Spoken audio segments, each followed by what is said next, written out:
Evening, everyone. Welcome to the Catch Max podcast. What a absolute massive game we've got going on. It's World Cup final day, Crossy. Welcome. Thank you, mate. Yeah, super pumped. As I was just saying, I'm super nervous. I don't really get nervous watching the Aussies play, but against India in a World Cup final, how could you not? So pretty pumped. Excited. Maxi got a wicket early. Huge wicket. Huge wicket. So, no, mate, super pumped to stay up all night and watch the cricket. Absolutely. And obviously, amazing the boys got there since we last spoke. They were on track to do it. Did very well to get to the final. It's been a big couple of days. Interesting decision from the Aussies to win the toss and bowl first. I saw you're not a fan of it. I saw on Twitter. Oh, I just think I would have batted. I would have batted in a final. But look, Paddy Cummins knows more than me. Andrew McDonald, the coaching staff. I'm sure all the players were bought into it. But yeah, I just like the idea of having runs on the board because I think chasing runs in a World Cup final, you got 130,000 people in that stand against you. It's just some ultimate pressure. But hey, our boy Glenn could play a massive role at the back end of it. So yeah, let's hope they get it done. Just yeah, as I said, I haven't been this giddy and nervous for an Australian cricket game for a while. Absolutely. And already in the game, as we said, wicket, I think it was his first over. Rohit was going extremely well. He just has an ability to get in the game, doesn't he? And make a change. Obviously, fantastic catch from Travis Head. Oh, You don't Travis expect Head. it's normally, Heady takes a normal one and it's normally a bit of a miracle or that's a classic. But to run backwards, dive full stretch and take that one. Absolutely huge effort for a really key batter in Rohit because he looked on for a big one. Oh, Rohit Sharma looked amazing. I thought he was going to make 250 the way he was going. And yeah, for him to splice it the way he did and for Head to run back, launch into the paint and took a hanger. It was, yeah, and it really, you could see how much it meant to Maxi and how much it got him going. 100%. And we've just had a question come in. It was exactly going to be my next point. Our old friend Andrew Walton, the pitch is a little too paced from different ends. There's been a lot of talk about the pitch, hasn't there, this week in the lead up to the game? What have you noticed or what have you read? Yeah, it's been interesting. I heard that Paddy Cummins was asking the ground staff to see why it was dry on the ends and a bit wetter in the middle. So yeah, it could be interesting. Hopefully the dew factor comes in and it slides onto the bat in that second innings. But yeah, it's interesting. But they've slid underneath 6 runs and over now we're at where we are at the moment. So look, hopefully it can be a little bit under 300, and then there's some pressure on the Aussie boys to chase 300 in a World Cup final. Absolutely. And I want to ask you a question as a keeper yourself. A lot of balls were dying going through that wicket, and there was some talk on the commentary that Josh Inglis might have been a little bit too far back. Maybe he should have come forward. Looked like a pretty tough pitch to read. Yeah, no, definitely. I don't think so. I think he was in a great spot. And one of the things I loved about Ingo in that first, when that nick went through, he launched hard. That missed him and was nowhere near him. But you want to see your keeper doing that. You want to see them launching at the ball like that. And he was quick and he went. And then obviously he was able to take the nick a little bit later, which looked like it was a hover. Again, it looks easy on TV, but you could see his knee buckle that he thought he might have to go lower, but it sort of hung around shin high for him. So, really happy with Inglis. Don't think there was an issue there, but yeah, super excited for what's to come. 3 for 122 at the moment, mate. We've got another special guest. You've been going back through all your old Vic mates and looking through your black book. You've come through again. Who's our special guest this evening? Special guest tonight is one of Victoria's greats, a better bloke than a cricketer, but he was a fantastic cricketer and a test cricketer, Bobby Quiney. A couple of tests, but 5 Sheffield Shields for Victoria, 96 first-class games. He's the man of the moment. He's been a teammate of Maxi's. He knows a lot about Maxi. He's been a sensational player for Victoria for such a long time. Now working his way into the media game himself and doing a great job at that. But without further ado, our main man, Bobby Quiney. Yeah, guys, how you going? Thanks so much for having me.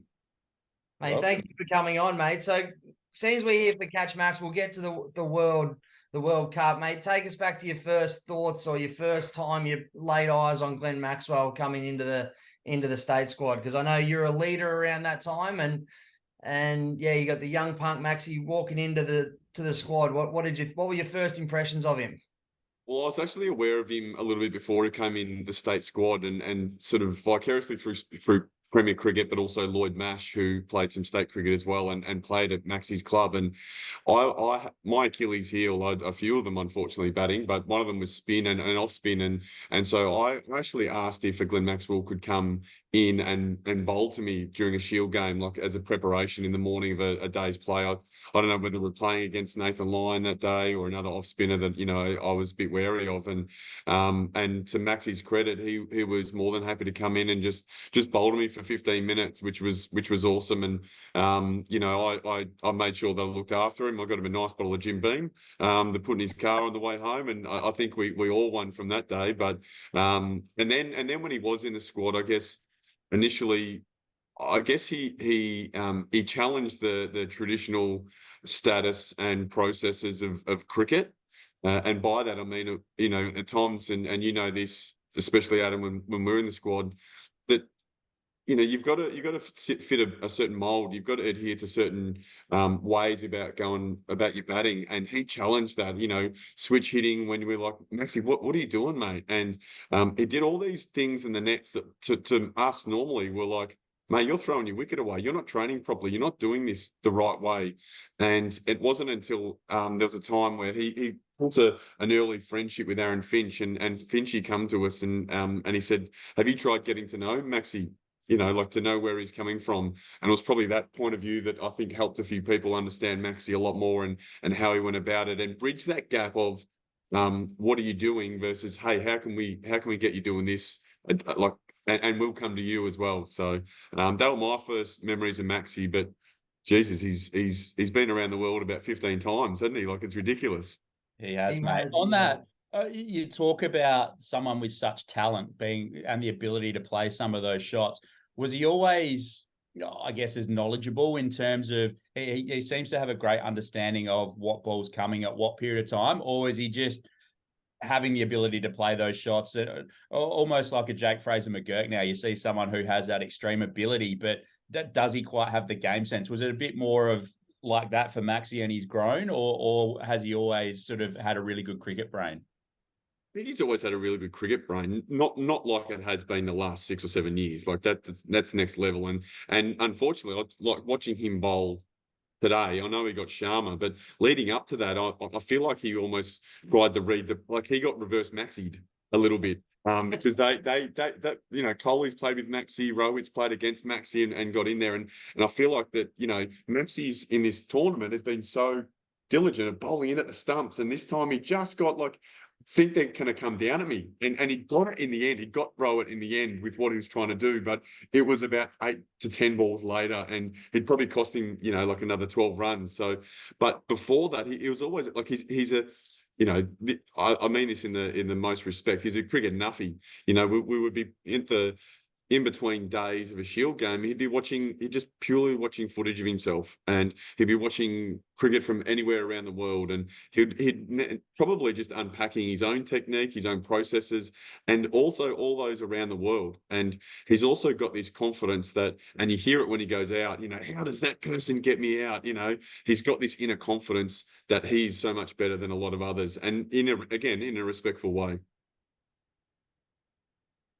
Mate, I think you're on the money, and it's a good look into, I guess, where he was. Would it be fair to say he was sort of 5 or 10 years in front of the rest of the world with some of these shots that he was playing, some of the ways he was playing?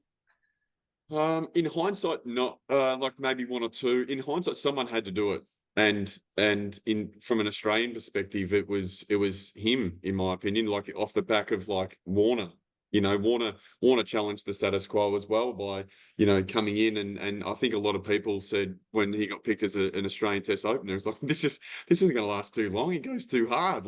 But we've seen the career he's had, and I think he almost jumped on the train then. The train was moving, and he jumped on a carriage. And since then, he's probably, released the connection to someone like Warner and gone his own path. And, he's certainly paved the way for a lot of Probably more so in Australia now, because the IPL is obviously so big in India and so many T20, T10 tournaments. He's paved the way for blokes like you mentioned, Jake Fraser McGurk, and I know Harry Dixon is at St Kilda, and there's multiple people who, we've always. And I actually look at potentially the landscape has helped the Travis Head, who's always been aggressive, but potentially been told to rein it in a little bit and play safer. Where now in the last sort of 3 years, he's gone. No, look, we can play this way. I can play this way, and we can still have an impact. And the people around him understand more than they used to. So, to your question, Crossy, I reckon it was maybe a couple of years early, but I think something had to give or start at that stage. So hopefully that makes sense. 100% does, mate. And we want to talk about you for a little bit. So talk to us about your journey into the state squad. Obviously a little bit different to a lot of others. A lot of guys these days come through the system, come through 17s, 19s, and then they're just almost gifted into the squad. Talk to us about I know the story well, but tell the Catch Max people about your journey into that state squad. Yeah, without boring them, because compared to Maxi, like I'd put people to sleep, but it was an interesting one. It sort of stemmed back to cricket or footy. When I was a junior, footy had too much running for me. I was a pretty solid tubby bloke, and cricket seemed more up my alley at that stage. And then school, unfortunately, wasn't the path for me to take at that stage, or uni. So, I went to England to play cricket and unfortunately blew out massively. And it was probably then that I had some home truths from the St Kilda boys, who were my Premier Cricket boys, who pretty much said, like, what are you doing with your life? And I pulled my finger out and tried hard. Never with the genuine aspirations to play for Victoria, Australia. My ceiling was always, gee, if I could play St Kilda first, like that'd be awesome. And then things just organically happened through a lot of hard work. And then did all right in a St Kilda versus Melbourne grand final one time, and got noticed as selected. Made 100 in a trial match. Got a rookie contract. I think when you were around as well, Crossy, and then lost my rookie contract because I was too old, but also didn't do much in that year. And then the invitation was there. Do you want to come and train? We're not going to pay you. And I was contemplating it. My dad said, "What the hell are you doing? Like, why are you contemplating this? You're doing it." And went to training. And later that year, so early, I debuted in the one-day stuff for Victoria, and then not too long after that for the Shield. And lucky enough, spent a good part of a decade applying my trade for Victoria, which was pretty cool. It was an amazing part of my life. 96 first class games, mate, 78 list A's, and 82 2020s. Obviously, it was a decent career after that. Did you feel like sticking around to play 100? Do you know what? It's funny you say that. I only started thinking about that, I reckon, a year and a half before I finished. And but I unfortunately, because I've always been insecure about things like my cricket and feeling like a bit of an imposter syndrome at times, particularly when you first get into the squad. But I felt like that you look at the list of Victorians who played 100 Shield games or more, and there was part of me that was like, it would be pretty cool to be part of that list. But there's no way that a Bobby Quiney that name that needs to be sitting next to the guys that are there. So I think it's a really good, it's a good end. I think, like, I got close. It wasn't something I was chasing, but to sit sort of just below that, I'm comfortable and really privileged to have played that many games. Because I'll tell you what, there's some good games in there, but there's a lot of stinky ones as well. So thankful to selectors and coaches for supporting me. And you got 40 odd in your, sorry, Cross, you got 40 odd in your last Shield game, 48, I think, in one. Was that the final against South Australia? Alice Springs? Yeah, South Australia. Yeah.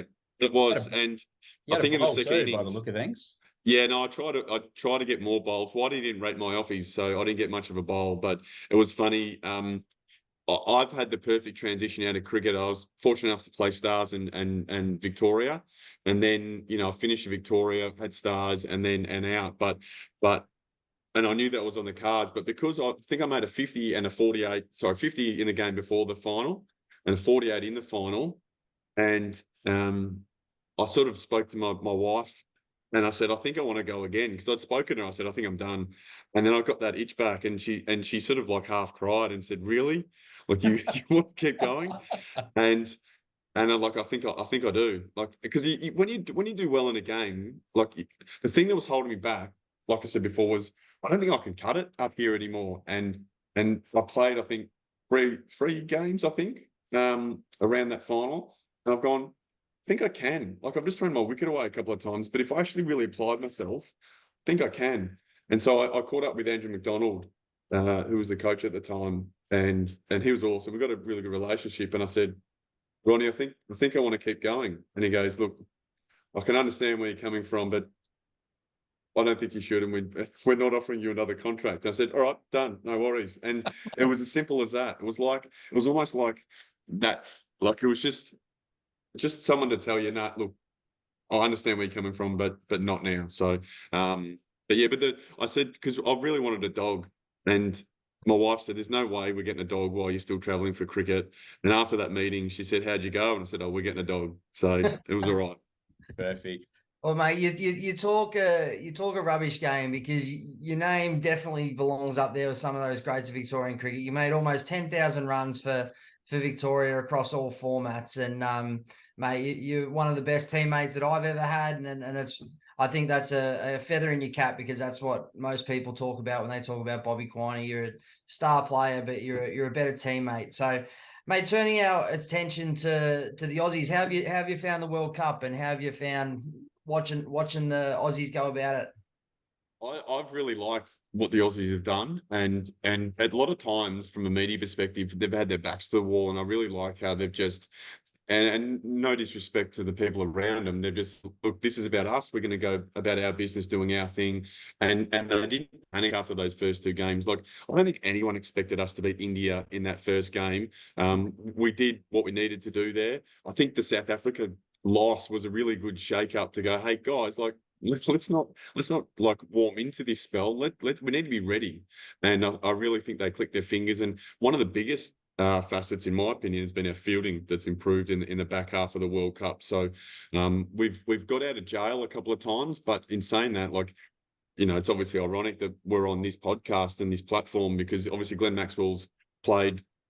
I think we hope that Maxi can do one of these things once in a tournament, but to do it twice is even more special. I hope, you know, there's a lot of people hoping that he can do that again in this game tonight. Like, he's done an amazing job to do what he's done, and but I've loved seeing people go big as well, like the Quinton de Cox. Watching Kohli, like, I know heaps of people are talking about Kohli. Like, Kohli's been amazing. I've, you know, seen records broken. The South African batting lineup, like, that was super impressive. And then the bowlers, like, you know, Bumrah and up until the last, I reckon, week, Bumrah and Jadeja's economy rate were like high threes, and you're like, how, you're looking at the scores of the World Cup, and you're like, how does that happen? And that's probably one of the main reasons, along with their like top order batting, why India have been so successful. But obviously the story around Holland, you know, I think we all go into a World Cup and go, what's one of the minnows that we'd like to back and support? Afghanistan's win against England, I think it was pretty cool. And I think all of us, from an Australian perspective, after the Ashes, were, apart from obviously, you know, Matty Mott being involved, but we're pretty happy to see England turn out what they did. So, yeah, I think it's been great. There's times where I sit there and go, do you know what, is this too long, this World Cup? And then you sort of think back and go, World Cup's every 4 years. Like, this thing needs to have the prestige, the time, and everything that comes with it, so that when it comes to this game that we're, you know, that's on right now, it's got the utmost attention, and it's almost like who's going to stand the test of time. So I love it. Absolutely, Yeah. mate. You've been coached by Andrew McDonald. You mentioned that before. Obviously, as you said, the boys are under the pump the first couple of games, and there's been a lot of outside noise. I know, speaking to Zamps over the last few days, he's kept receipts again. He's hoping they get over the line, and just maybe point out a few things that have been said. As you know, Zamps very well, he likes to do. But getting back to Ronnie, what type of character is he? What type of coach is he? What insight can you give us into, I guess, how he would have been around the group through this journey? I'll give you a thing about Ronnie. He's not a bad deflector. And what I mean by that is that I remember the last few years playing with him, and Frosty, you would have spent some time with him at that similar time where You know, the poor bloke had so many injuries that he couldn't get right. Something with his back and glute and went through his hammy. Like he just wanted to play and couldn't.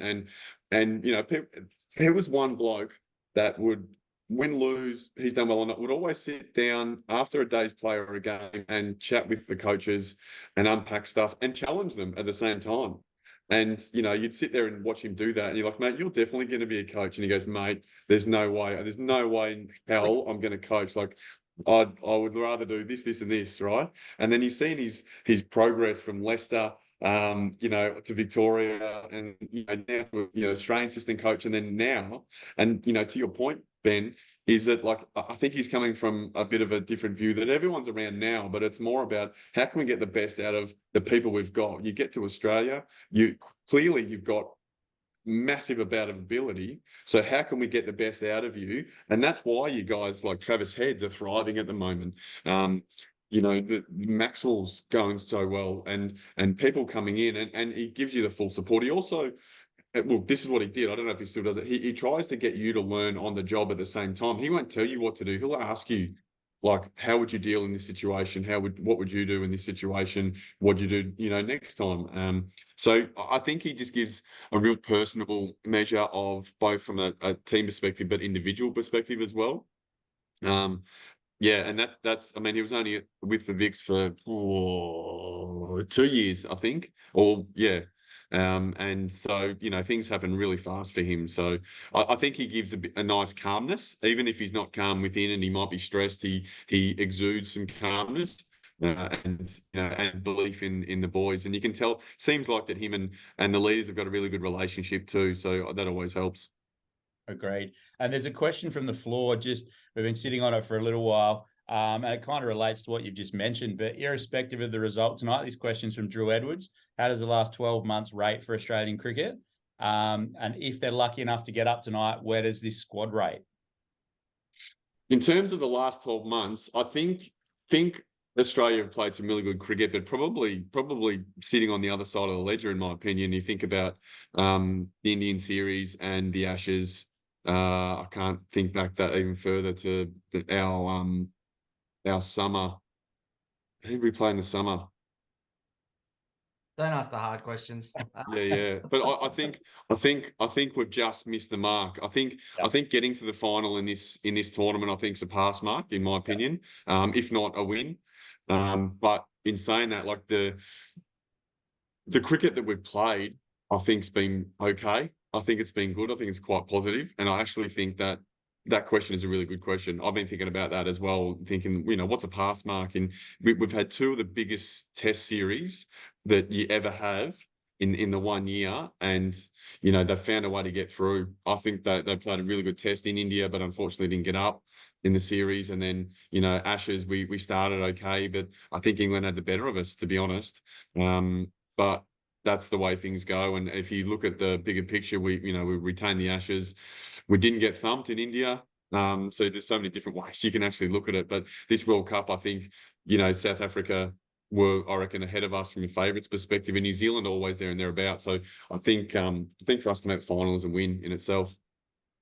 Yeah, Great question. totally. No, I totally agree, and I think that obviously you throw the World Test Championship in there. They got that done. Good call. I think you touched on it earlier when you said the amount of media scrutiny that's been wanting to tear this team apart and tear this team down over the last 12 months, for me, has been coming back to exactly what you said. It really seems like that group it's a tight group. They're culturally, they understand each other, they understand what they're trying to do, and they've got the I guess the guts and intestinal fortitude to be able to keep it together when everyone else thinks the house is burning down. And it's because of players like it's because the captain's running the team. He seems like a great people leader, and you've got Andrew McDonald at the helm keeping everybody calm. So it's definitely in my mind, it's just been a great 12 months because everyone's just tried to rip them down rather than push them up. And it's, I guess, what we do in Australia in the media. And part of that, Yeah. Crossy, as well, Yeah, I go, Ben, guess. sorry. The last summer was the 2020 World Cup, wasn't it? At the start of it, the home World Cup, and high hopes after winning it previously, coming onto home soil. So probably a bit of redemption for the guys here. A lot of members of that squad, and I remember our boy Maxi was heavily criticised after the last game here in Adelaide, where he basically said, we'll move on pretty quickly. Or Virat's out. That's a big wicket. But he said, we'll move on very quickly. There's a game in a couple of days, and he was criticised for that. So I think redemption's definitely a big part of this.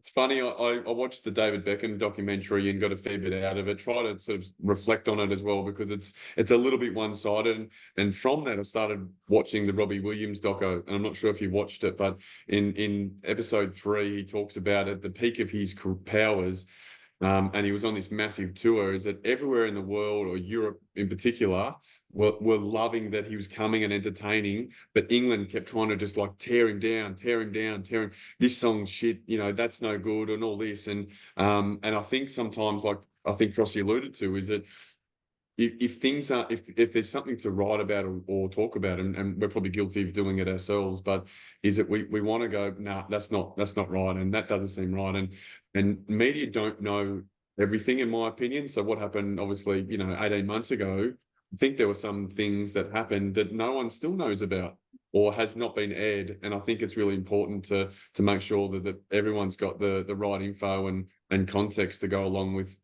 what's happening. 100%. You're on the money, mate. On the money. Very happy with seeing the back of King Coley. It's still making me nervous as we keep talking about it. But it's, so who wins this game, Bobby? So World Cup final at the moment. We never know where the streams are at, do we, Ben, with this thing? But I've got 28.5 overs going, 4 for 184 with Coley just out. So what do you think's chaseable? Where do you think the Aussies will be trying to land? Where do you think India are going to try and push to? Anything south of 300, it's going to be probably tough now when you think about doubling stuff from now, but that comes down to wickets. Anything south of 300, I think Australia would be really happy with. I think between 300 and 340 will be that like grey area of game on. And I think anything north of 340, India feel pretty happy with that. The way that they're going in this chase now, like, KL Rahul's 37 off 67, 55 strike rate. I think they've squeezed really well. And I didn't see how Virat went out, but maybe the pressure from that end caused, Kohli to get out. I don't know. But Cummins has bowled beautifully. Yeah, so I think between 300 to 340 is a really important area, and obviously the lower end of that gives the Aussies the best chance. And again, this is what I don't know, and even early in the tournament, the Aussies were talking about winning the toss and batting first, bowling first because of Dew, and then Dew didn't come in, and then Dew comes in another time, and the inconsistencies and uncertainties around the weather and how what comes into play. I listened to Matty Hayden talk about that it's 150% chance of the Dews coming in now. Who knows? Like, but if the conditions do like just become a fraction easier, and India make 310, I would back Australia to get that. Before this game, I would have said India can't lose. There's no way. There's only one way to lose to Australia, and that's if they lose early wickets and India bat first. But yeah, I'll tell you what, it's going to be an amazing game, amazing finish. I've just worked. I need to do some sort of fitness in about an hour, so I will stay awake. It's always at about that 11 o'clock stage, or when the first 5 overs of the second innings, and all of a sudden you're just like you're nodding your head, and you're like, and the next thing you know, I've just missed 6 overs. Like, I swear I just like blinked, but it's gone. But I'm pumped. Mate, you've had a bit of experience playing in India, bit of time with Rajasthan, I believe. Yep. Talk to us a little bit about the experience of playing with the IPL, the great players you played with, and just some insights into the conditions in India.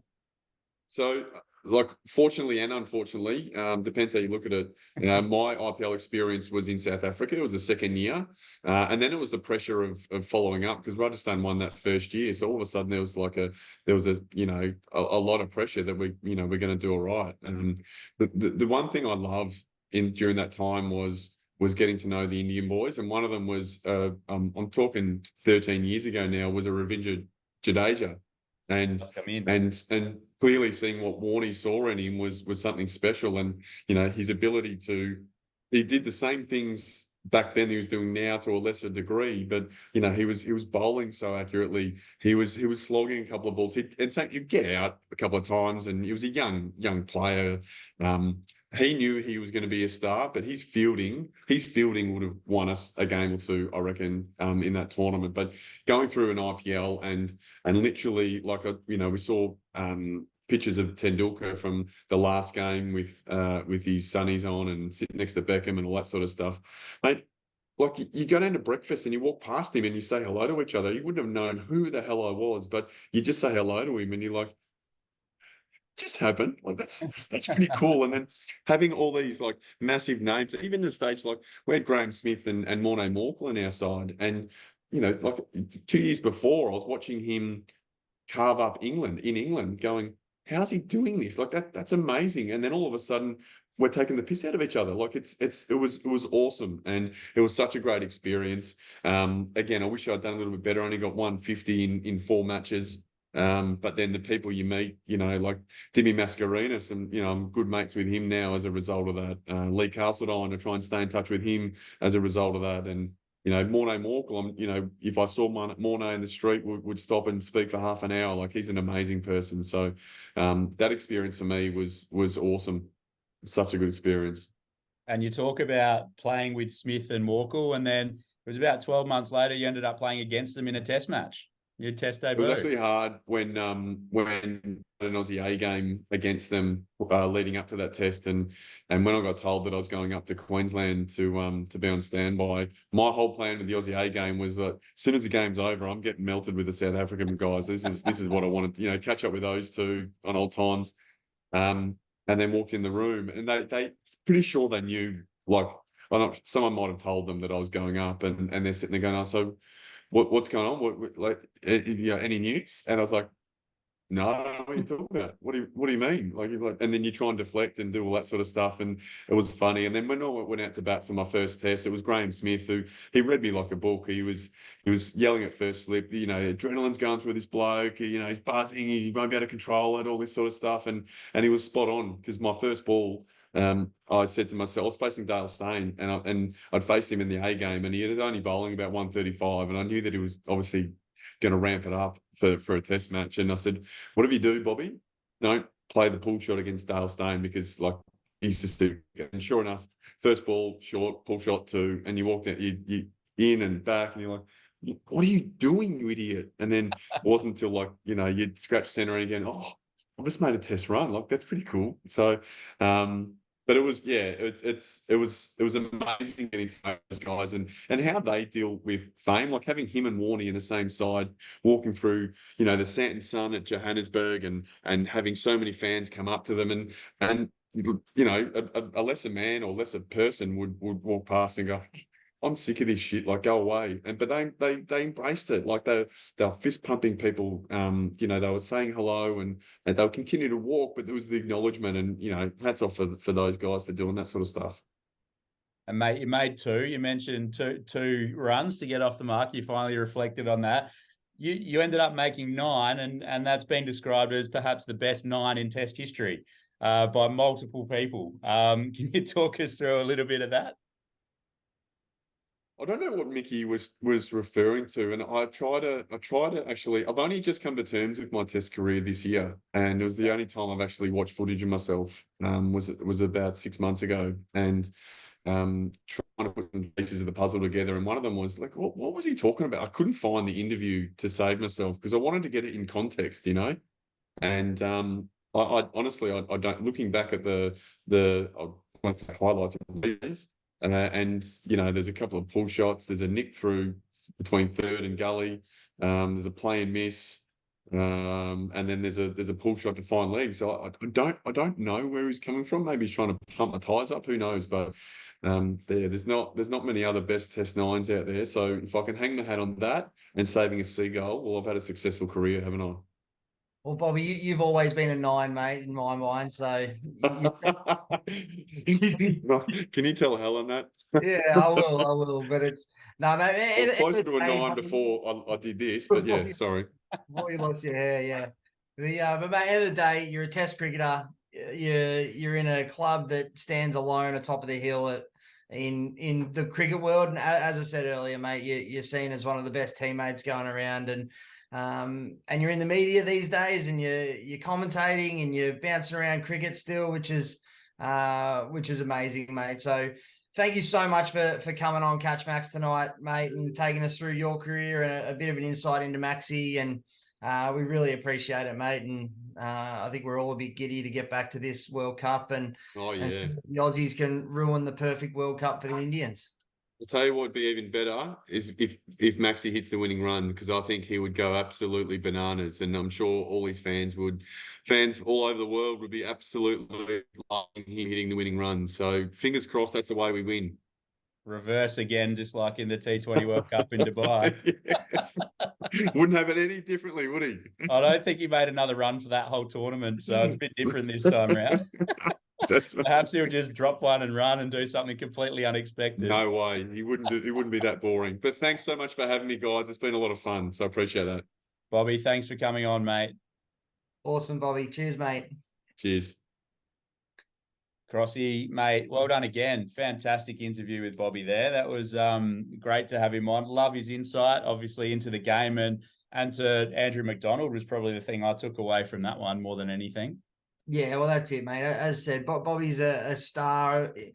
He'd be a star coach if he starts to get into it himself. He's such a good cricketer, and he's such a good guy, and great insights into Maxi, and great insights into, as you said, Andrew McDonald. He played his whole career, won 5 Shields with Ronnie, or I think Bobby won 5. I don't think Ronnie maybe got that many, but yeah, awesome insight into what it takes to play for Australia, and yeah, great little insight to Maxi as well. You did wrap it up. He mentioned the seagull, and I was going to ask him about it, but you're already wrapping it up, so we'll have to have him back on and find out about that. But if you want to find out for yourself, jump on YouTube and have a look at Rob Quiney saving a seagull. And what's funny about that, and perhaps one of his biggest legacies, is the Stars now have their own mascot, and also the seagull as a mascot that Bobby Quiney saved at all their Big Bash games.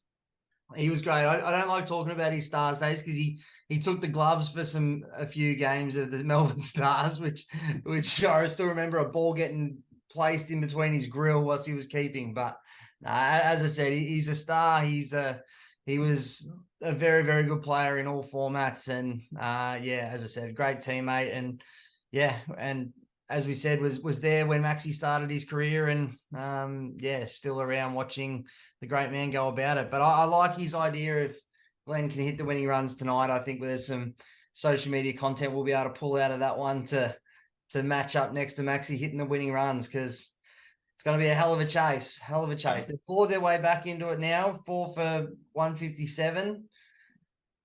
I agree with Bobby too. Anything under 300, you're a chance. North of 300, 320, starting to get a bit nervous with the bowling attack the Indians have got. Absolutely. We've been running a quick poll tonight. First one, what will India make? Everyone's suggesting over 250. We had under 250, over 250. 100% of people are saying over 250. Who will win from here? Most people think Australia, which is interesting. I think WinViz would probably agree with them right there, but you can never obviously rule India out based on the tournament they've had so far. And then the last one, how many will Maxi make? It's kind of hedged their bets there. Most people are saying under 50 or over 50. Most are saying under. I think potentially because there might not be that many runs to make. So we'll see what happens there. Couple of quick announcements before we go, though, Crossy. We're doing a big membership drive for Catch Max this week. We are giving away a signed Glenn Maxwell top. I actually have one here to show people. One of Maxi's own tops. I need that. You reckon that'll fit? We'll see. Yeah, that'll fit me. So we have a signed Glenn Maxwell top. Anyone that's not a Catch Max member, jump on. It's 100% free to join. We've got link on the Catch Max social media, Maxi's Facebook page. Maxi's put it out there on his Instagram as well. So join up to Catch Max. Get your friends to join up to Catch Max. We've got so many cool things happening. Obviously, part of Zooms and the Catch Max community, Maxi's own fan club, but we'll get him on again coming into the Big Bash this year. And we've got some really, really cool initiatives coming up and some really cool competitions. So jump onto Catch Max. It's where all Maxi's best stuff is. It's his digital fan club. And first up, you could win a signed Glenn Maxwell top. That's perfect, mate. And as you said, we obviously can't announce everything yet, but it's worth being a member going into the Australian summer. Let us say that. So, mate, great night again. Absolutely. World Cup final. Good luck staying up. I'm going to do the same thing. I'm going to sleep on the couch with the music, with the volume turned right up. So when an appeal or a 6 happens, I'll wake me up. So that's the way I get through to the end of these games. But very excited for what's to come, and hopefully the big man can whack a couple out of the ground and win the game and come home a World Cup champion. Absolutely. Thanks everyone for joining us throughout the World Cup. We won't be back until the start of the Big Bash when Maxi's playing for the Stars. They've got a short series against India for a T20 competition in between the two, but we'll be back. The Melbourne Stars 7th of December is their first game, so we'll be doing some of these podcasts again throughout the Big Bash. But enjoy the rest of the World Cup. Whether you're an India or Aussie fan, hopefully your team wins. But most importantly, from our point of view, hopefully the big fella Maxi does something amazing with the bat tonight and comes away a happy man. Go the Aussies. Have a good night, everyone. Thanks for joining.